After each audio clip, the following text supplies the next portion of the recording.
how to fix GCash app auto close problem.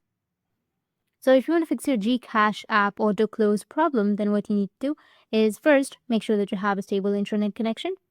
And you need to open up your Play Store if you're using your Android, and you can go with your App Store if you're using your iPhone.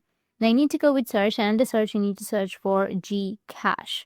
After searching for your GCash, if you have any updates on your GCash, then you just need simply go and update it. After updating your GCash, your problem might be fixed. If that still doesn't fix your problem, then what you need to do is just go back and open up your settings. Under settings, you need to scroll down, and here you need to go with apps. And under apps, you need to go with manage apps. And from manage apps, you need to scroll down and then find the GCash application.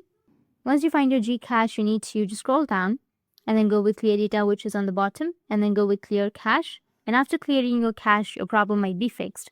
If that doesn't fix your problem, then just simply go and restart your device. And after restarting your device or after relaunching your GCash, your problem will be fixed. That's it. And if you have any questions, feel free to comment below. Thanks for watching.